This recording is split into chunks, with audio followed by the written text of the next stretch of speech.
Bismillahirrahmanirrahim. Students, we are studying chapter 2, General Science, 7th class. This chapter is about transport in humans and plants.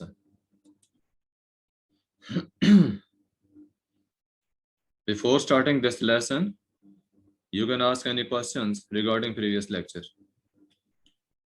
Any student?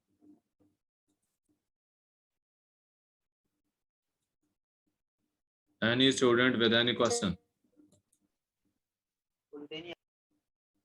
No.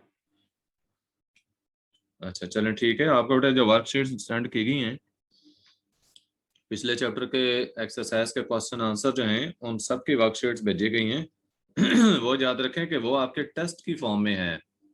Copy पे तो आपने questions लिखने ही हैं, लेकिन वो ज़बानी लिखकर जो है मुझे सेंड करने हैं। बेशक टेस्ट कॉपी उधर नीट कॉपी पे अलहदा लिख लें, लेकिन टेस्ट जो करते हैं वो एक रफ शीट के ऊपर करें और उसकी पिक्चर बनाकर PDF फॉर्म में मुझे सेंड करेंगे। हाँ जी, समझ आ गई सबको? हाँ जी, एक्सरसाइज के क्वेश्चंस जो हैं वो टेस्ट हैं आपके, तो दूसरी कॉमन वर्कशीट्स की तरह नहीं आपने लेना उनको। आपने लूज शीट पे सॉल्व करके उसकी पिक्चर लेकर सेंड करनी है और सब बच्चे सेंड करें। In last lecture बेटे we discussed structure of heart। ठीक है, हार्ट का स्ट्रक्चर हमने डिस्कस किया था लास्ट लेक्चर में। हार्ट के हमने डिफरेंट चैम्बर्स जो हैं वो देखे और हार्ट के अंदर ब्लड की सर्कुलेशन कैसे होती है इस चीज़ को हमने एक्सप्लेन किया था। और हार्ट जो है ये ह्यूमन जो ब्लड सर्कुलेटरी सिस्टम है ये उसका पार्ट है। आप बता सकते हैं कि ब्लड सर्कुलेटरी सिस्टम में हार्ट के अलावा और क्या होता है?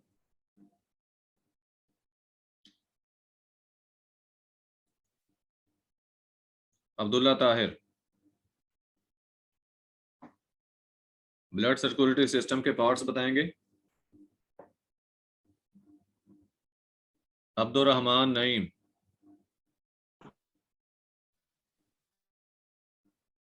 Yes sir.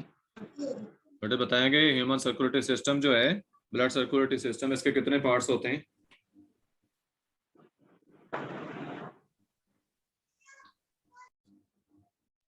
कौन बता सकते? 3 पार्ट्स, ठीक है। कौन कौन से? गुलाम मुस्तफा बेटे आप बताएंगे कौन कौन से पार्ट्स हैं? सर मैं बताऊं? गुलाम मुस्तफा बताएंगे। सर मैं आता हूँ। Wait, Zoher Sajid. Sir blood sir और सर हार्ट ठीक है, हार्ट ठीक है। और सर और ventricles blood and sir blood. ठीक है। सर मैं बताऊं सही तरह? ठीक है, बोल दें। A heart contains 3 parts. मतलब बेटे हार्ट के पार्ट नहीं, ब्लड सर्कुलेटरी सिस्टम के पार्ट्स को। Okay circulatory system. Sir heart, blood और ब्लड वेसल्स। ठीक है, ये 3 पार्ट्स हैं ब्लड सर्कुलेटरी सिस्टम के जिनको हमने लास्ट टाइम कुछ डिस्कस किया और उनमें से एक पार्ट जो हार्ट है इसको एक्सप्लेन किया। अभी हार्ट की जो वर्किंग है ये हमारे डिस्कस करते हैं। How does our heart work? तो ह्यूमन हार्ट जो है acts as a double pump. जब लास्ट सेक्शन में भी मैंने कुछ बताया था कि हार्ट जो है वो डबल पंप के तौर पे काम करता है कि ब्लड लंग्स से और अदर बॉडी पार्ट से जो है वो एट्रिया में एंटर होता है। दोनों atria at a time contract करते हैं और पुश कर देते हैं ब्लड को वेंट्रिकल्स में। ये वन पंप हुआ, ठीक है, इट इज वन पंप। अब दोनों जो वेंट्रिकल्स हैं वो कंट्रैक्ट करते हैं एट द सेम टाइम और ब्लड को लंग्स की तरफ पंप कर देते हैं और अदर बॉडी पार्ट्स की तरफ। जो राइट साइड का ब्लड होता है राइट वेंट्रिकल के अंदर ये पल्मोनरी आर्टरी के जरिए लंग्स को जाता है, जबकि लेफ्ट वेंट्रिकल के अंदर जो ब्लड होता है ये इस एआर्टा के जरिए पूरी बॉडी को सप्लाई कर दिया जाता है। तो ये सेकंड पंप हुआ। Our heart beats about 70 times a minute, कि 1 मिनट में 70 टाइम्स हार्ट बीट करता है। 70 से 72 कंसिडर कर सकते हैं, 172 होता है, आपकी बुक में 70 मेंशन किया गया है। तो we can feel our heart beat while placing our fingers below the base of the thumb on the underside of our wrist। ये लास्ट लेक्चर में ये चीजें आपको मैं एक्सप्लेन कर चुका हूँ कि हम पल्स को कैसे फाइंड कर सकते हैं, कहाँ पे फाइंड कर सकते हैं। जैसा नेक रीजन में आपको बताया था, साइड्स ऑफ द नेक जो है, और under side of the wrist. तो आप इसकी काउंटिंग कर सकते हैं कि आपके हार्ट बीट जो है उसका रेट क्या है। तो आज बेटे हमने पढ़ना है ब्लड वेसल्स के बारे में। ब्लड ट्रेवल करता है through out the body through blood vessels, और ये 3 टाइप्स की होती हैं ब्लड वेसल्स, जिनके नेम्स क्या हैं, आर्टरीज हैं, कैपिलरीज हैं और वेन्स हैं। ठीक है, आर्टरीज, कैपिलरीज, वेन्स। गुलाम मसूद बताएंगे कौन कौन सी वेसल्स हैं।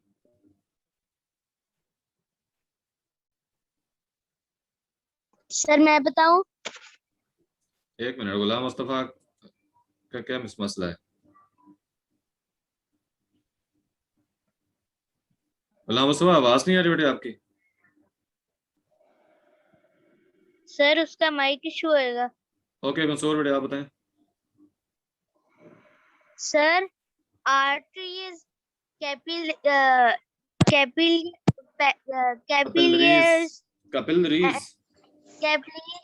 कैपिलियर्स सर अब आ रही है आवाज? And veins. ओके, मेरी ब्लड वेसल्स मैंने अभी बताई हैं कि 3 टाइप्स की होती हैं, आर्टरीज, कैपिलरीज एंड वेन्स। ये 3 किस्म की ब्लड वेसल्स हैं। तो आर्टरीज वैसे वो ब्लड वेसल्स होती हैं जो ब्लड को कैरी करती हैं अवे फ्रॉम द हार्ट, दिल से ब्लड को दूर ले जाती हैं, दूसरे हिस्सों तक ले जाती हैं, from heart to other body parts. Arteries की कैरेक्टरिस्टिक्स क्या है कि इनकी वॉल्स थिक होती हैं और फ्लेक्सिबल होती हैं। वॉल्स इनकी थिक और फ्लेक्सिबल होती हैं। मच ऑफ द आर्टरीज जो हैं, मोस्ट ऑफ द आर्टरीज जो हैं, दे कैरी ऑक्सीजनेटेड ब्लड। लेकिन सिर्फ एक जो पल्मोनरी आर्टरी है उसके अंदर डीऑक्सीजनेटेड ब्लड होता है, जो कि लंग्स की तरफ जाता है। ये आपको मैं डायग्राम से भी दिखा देता हूँ। ये आपको दिखाया गया था कि ये राइट वेंट्रिकल से ब्लड पल्मोनरी आर्टरी के जरिए लंग्स को जा रहा है। तो याद रखें कि सिर्फ पल्मोनरी आर्टरी एक ऐसी आर्टरी है जिसमें डीऑक्सीजनेटेड ब्लड होता है, बाकी सारी आर्टरीज के अंदर ऑक्सीजनेटेड ब्लड होता है। और इसी तरह वेन्स में भी देखेंगे कि ये जो पल्मोनरी वेन्स हैं, सिर्फ यही ऐसी वेन्स हैं जिनके अंदर ऑक्सीजनेटेड ब्लड होता है, बाकी सारी वेन्स के अंदर ऑक्सीजनेटेड ब्लड होता है, डीऑक्सीजनेटेड ब्लड होता है। तो आर्टरीज आगे डिवाइड होकर छोटी नालियां बनाती हैं जिन्हें हम कैपिलरीज कहते हैं। बेटे about arteries you are clear? आपको बताया गया कि आर्टरीज वो ब्लड वेसल्स हैं जो ब्लड को हार्ट से अवे ले जाती हैं, हार्ट से बाहर ले जाती हैं, और इनकी वॉल्स थिक होती हैं और फ्लेक्सिबल होती हैं। और आर्टरीज जो हैं, ज्यादातर जो आर्टरीज हैं उनके अंदर ऑक्सीजनेटेड ब्लड होता है। सिर्फ पल्मोनरी आर्टरीज जो हैं इनके अंदर डीऑक्सीजनेटेड ब्लड है, जो कि राइट वेंट्रिकल से लंग्स को जाता है। और ये आर्टरीज आगे डिवाइड होकर छोटी नालियां बनाती हैं जिन्हें कैपिलरीज कहते हैं। कोई क्वेश्चन है बेटा तो पूछ सकते हैं आर्टरीज से रिलेटेड।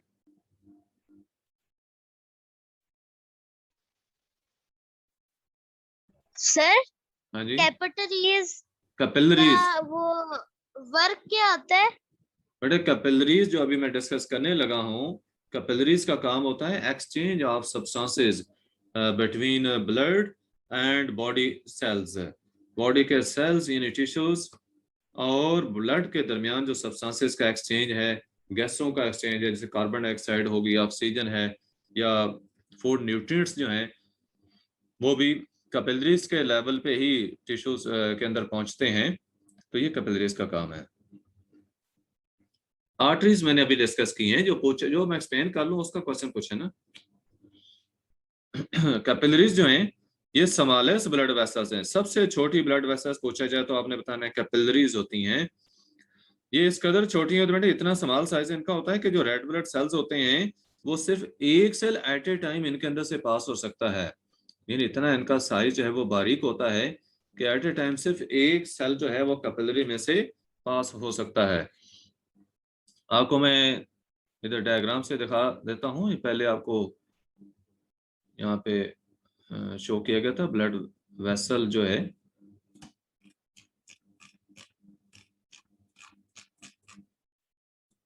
एल्वेलस की डायग्राम से मैं आपको एक्सप्लेन करता हूँ। आपके असल में यहाँ पे वो शो नहीं किया हुआ, मैं शेयर करता हूँ आपके साथ।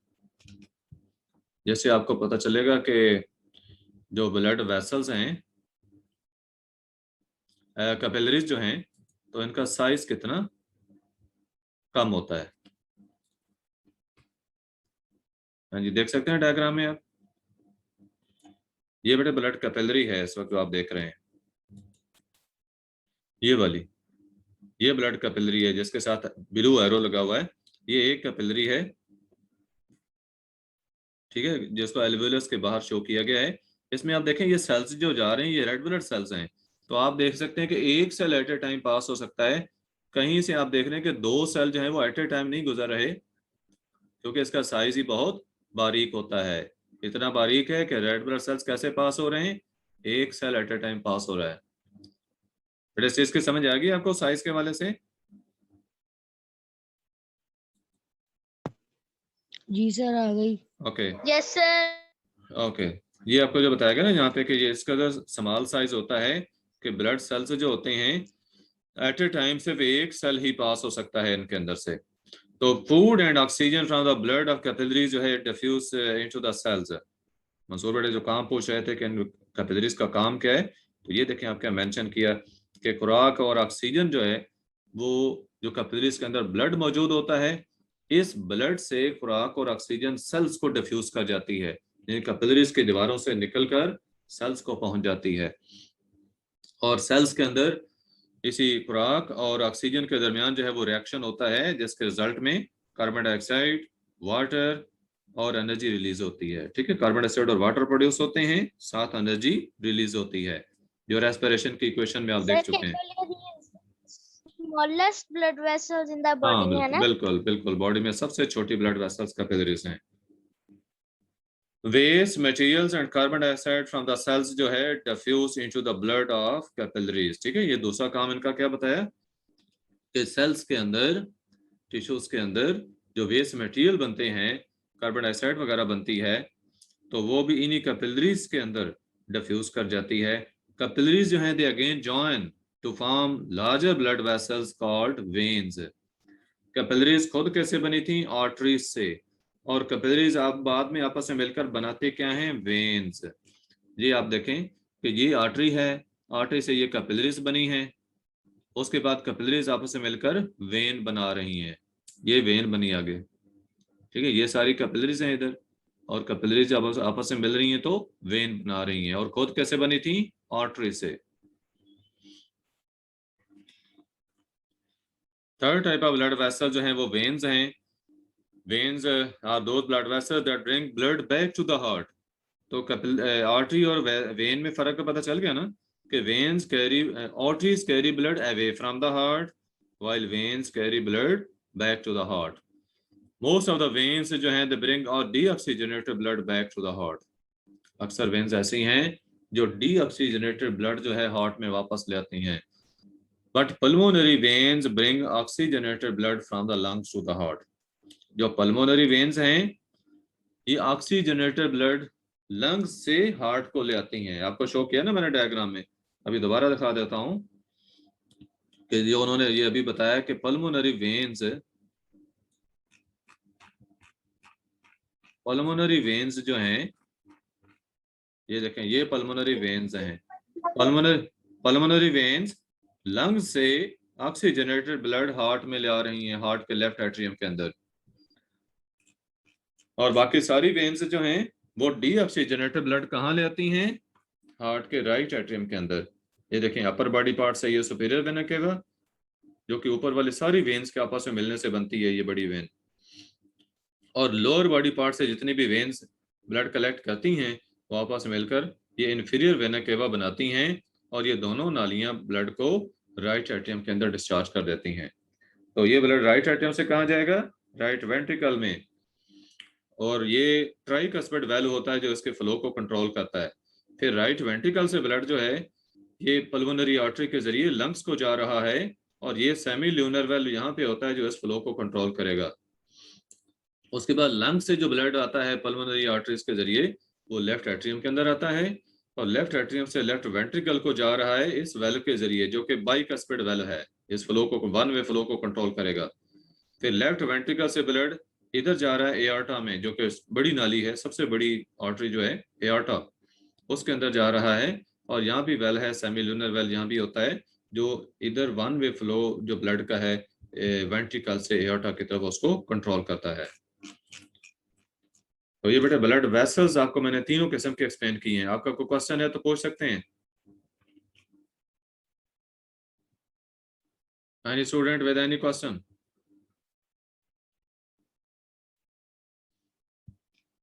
नेक्स्ट आपसे पूछा गया कि हाउ इज, नो सर। बेटा जल्दी बोल दिया करें आप, मैं आपका वेट करता रहता हूँ क्वेश्चन पूछकर।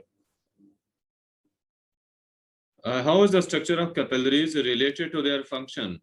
आपसे पूछा गया कि कैपिलरीज का की जो स्ट्रक्चर है ये उनके फंक्शन के साथ कैसे रिलेटेड है।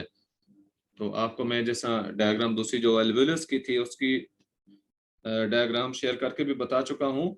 इनका साइज आपने देखा कैपिलरीज का कितना साइज होता है कि एक cell at a time pass हो रहा है। उसका फायदा क्या होता है कि ब्लड जब इनके अंदर से फ्लो करता है तो स्लोली फ्लो करता है।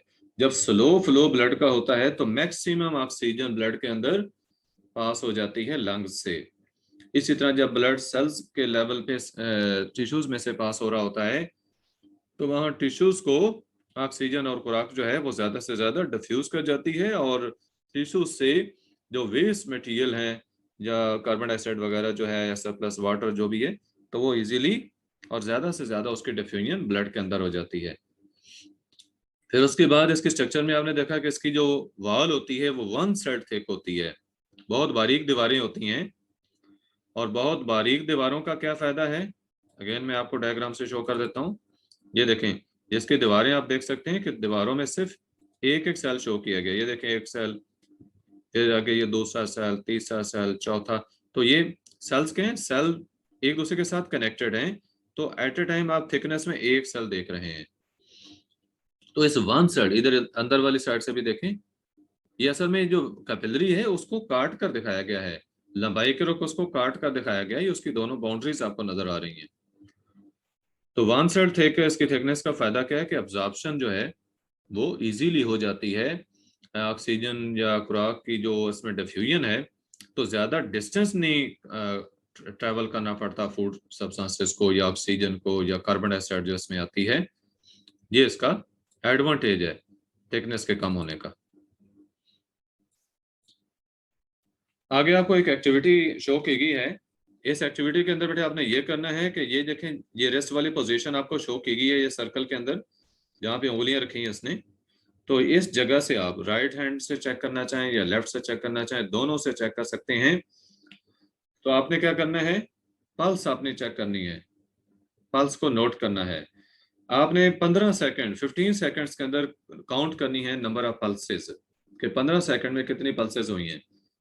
उसके बाद आप एक मिनट में नंबर ऑफ बीट्स को काउंट करना चाहते हैं। ये पल्सेस याद रखें, एक पल्स जो होती है ना वो एक बीट के इक्वल होती है, क्योंकि हार्ट एक दफा बीट करेगा तो एक दफा पल्स फील होगी आपको। So number of pulses are equal to number of heart beats. तो 15 सेकंड्स में आपने नंबर ऑफ हार्ट बीट्स अपनी जब फाइंड कर लेनी है, नोट कर लेनी है, तो उसके बाद आप एक मिनट में फाइंड करना चाहते हैं। आप एक मिनट में देखें 60 जो है वो सेकंड्स होते हैं, 60 को अगर हम 15 से डिवाइड करें तो 4 आता है। दैट मीन्स कि अगर हम ये जो 15 सेकंड में नंबर ऑफ पल्सेस नोट की हैं इनको अगर हम 4 से मल्टीप्लाई कर दें तो 15 इंटू 4 क्या हो गया 60। तो 60 सेकंड्स की पल्सेस आ जाएंगी, यानी एक मिनट की पल्सेस आ जाएंगी। एक मिनट के अंदर हार्ट की जो बीट्स की तादाद है वो हमें मिल जाएगी। तो पहले पॉइंट में तो ये आपको बताया गया कि आपने इस तरह से 15 सेकंड में number of heart beats find करके उसको 4 टाइम किया तो एक मिनट में नंबर ऑफ पल्सेस मिल गई। अब क्या करना है, आपने 30 सेकंड्स के लिए जंपिंग करनी है। ठीक है, जंप लगाने हैं 30 सेकंड्स के लिए। जंपिंग करने के बाद आपने फौरन काउंट करनी है पल्सेस। अगेन आपने इसी तरीके से कि 15 सेकंड पे देखें कितनी हुई हैं, और उसके बाद उसको 4 गुना करके देखें कि 1 मिनट में कितनी बनती हैं। उसके बाद क्या करना है, आप 5 मिनट रेस्ट करेंगे। ठीक है, अभी आप 5 मिनट उसके बाद रेस्ट करेंगे। रेस्ट करने के बाद दोबारा इसी तरीके से हार्ट बीट्स की तादाद दोबारा नोट करेंगे कि आप 15 सेकंड में दोबारा पल्सेस नोट करें, उसको 4 टाइम करके 1 मिनट की पल्सेस फाइंड करें। फिर आपने कंपेयर करना है हार्ट बीट रेट्स को दोनों सिचुएशंस में। आगे आपसे पूछा गया है कि how did exercise affect your heart beat rate. कौन बताएगा कि एक्सरसाइज मतलब जंपिंग वगैरह क्या, it was part of your exercise, तो इससे आपके जो हार्ट बीट है उसका रेट कैसे इफेक्ट होता है? कौन बता सकते हैं, हैंड्स रेज करें।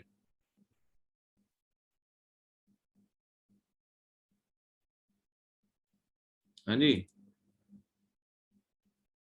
हुसैन रजा,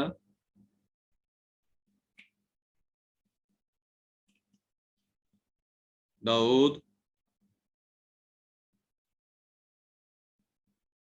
मंसूर,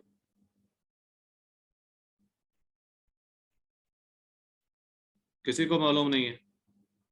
और बेटे हार्ट बीट बढ़ जाएगी, एक्सरसाइज से हार्ट बीट बढ़ जाएगी, नंबर ऑफ हार्ट बीट्स जो हैं वो इंक्रीज हो जाएंगे क्योंकि हार्ट बीट का रेट इंक्रीज हो जाता है। इधर कहा कि explain how our circulatory system completes the work of our digestive and respiratory systems. देखो बेटे, जो डाइजेस्टिव सिस्टम के अंदर फूड डाइजेस्ट होती है सिंपल कंपोनेंट्स में, तो वो सिंपल कंपोनेंट्स स्मॉल इंटेस्टाइन के लेवल पे विलाई के जरिए ब्लड के अंदर अब्जॉर्ब हो जाते हैं और ब्लड उनको कैरी करता है to all the body cells. इसी तरह से रेस्पिरेटरी सिस्टम्स में देखें, ऑक्सीजन जो एल्वोलाई के अंदर हवा में मौजूद होती है, तो वो ऑक्सीजन ब्लड के जरिए ही, ये अब देखें यहाँ डायग्राम में आपको बताया गया था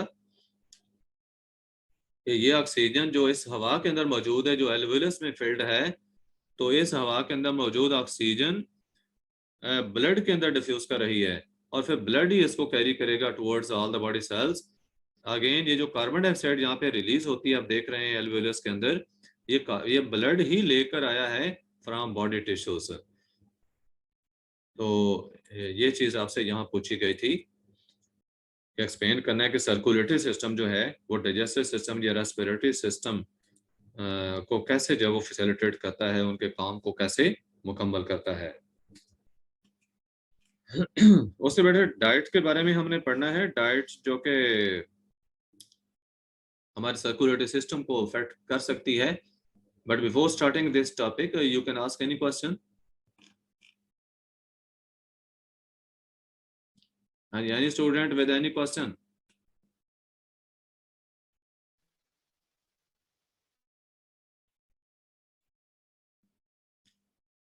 Okay, beta, in today's lesson, the things that we have discussed, these are sufficient, I think. Blood vessels हैं सारी इसमें, और हमने हार्ट के बारे में भी कुछ चीज़ें जो है वो रिपीट की। तो आप लोग ये सारी चीज़ें ज़रा तवज्जो से जो है वो उनको एक दफ़ा फिर वॉच कर सकते हैं। अगर किसी को कोई प्रॉब्लम से नेट का इशू आता है तो इसको दोबारा वॉच कर सकते हैं, और जब सारी चीज़ें समझ लेते हैं तो याद किया करें साथ साथ। और आपको लास्ट वर्कशीट्स के अंदर पिछले चैप्टर के क्वेश्चंस जो एक्सरसाइज के सेंड किए हुए हैं, तो वो क्वेश्चन सब बच्चे याद करेंगे और याद करके ज़ुबानी लिखकर वो टेस्ट की फॉर्म में आपने करने हैं और मुझे वो आपने गूगल क्लास में सेंड करने हैं। जो एक्सरसाइज के क्वेश्चंस हैं नीट कॉपी पे आपने लाजमी लिखने हैं सारे। ठीक है, सारे एक्सरसाइज के क्वेश्चन नीट कॉपी पे लिखने हैं, और जो टेस्ट आपने मुझे भेजना है वो ज़ुबानी लिखकर उसकी पिक्चर लेकर भेजनी है। किसी बच्चे का कोई क्वेश्चन है तो पूछ सकते हैं अभी। अभी मैं अटेंडेंस मार्क करता हूँ आपकी। Okay, I am stopping recording. Yes sir sir मुझे गूगल क्लास यूज ही नहीं करनी आती। तो आप ऐसे करें ना कि मैंने जो ट्यूटोरियल सेंड किया है वो ट्यूटोरियल एक दफ़ा देखें गूगल क्लास का, आपको पता चल जाएगा। ठीक है, सारा ट्यूटोरियल एक दफा देखें, आपको पता चल जाएगा। फिर भी कंफ्यूजन हो तो आप पूछ सकते हैं। ठीक है, ठीक है सर। ओके।